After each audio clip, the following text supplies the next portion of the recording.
this was a really big finale for us. The idea for this came about probably a year and a half ago. I read this article in the paper about a crane collapse in Midtown Manhattan where they were building this giant high-rise across the street from like a 100-year-old brownstone. And the crane completely collapsed and collapsed right onto this brownstone, and the brownstone was completely demolished. And we were thinking, God, you know, if we can get a house somehow in this collapsed building, having to save someone, that could be an interesting house episode. We started talking about the idea of doing this probably about a year ago, but then it became more of a reality probably about 3 or 4 months ago.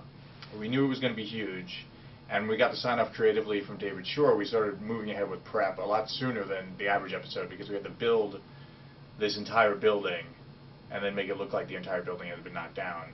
And then we had to build that whole tunnel and the whole, literally the hole, the place we called the hole, where Hannah was trapped. This set was just so many moving parts to it. It's just an incredible set, and the production design and our whole art team did just an amazing job. I mean, TV shows generally don't do this kind of thing because it's just so big and expensive and takes so much time.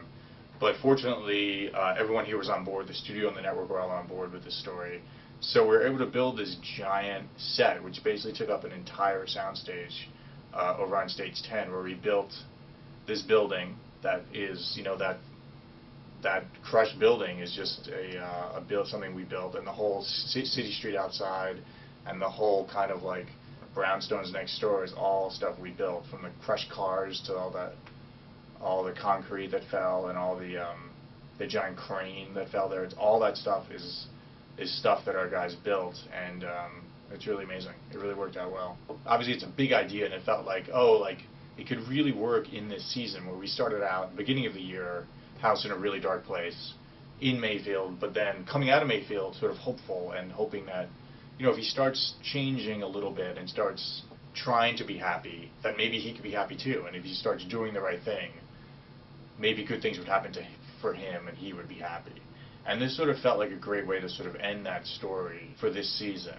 And House does go to a dark place. I mean, that was literally the reason of like putting him down in this hole. It's like House is sort of at his metaphorical and sort of literal lowest point, where he's down in this hole and he has to make this horrible decision and tell this woman he has to cut her leg off, a decision he didn't really want to make for himself or make for her.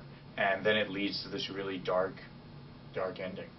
It's been a couple weeks since I recorded my last video blog, and now I can let you guys in on a little secret. With the actual ending we thought we were going to film and the actual ending that you guys will see are a little bit different. We actually, on the last day of filming of episode 22, it was dead of night, it was like 2 or 3 in the morning, and we sort of sprung a new scene on everybody. So not even the entire cast and crew knows what we're going to do.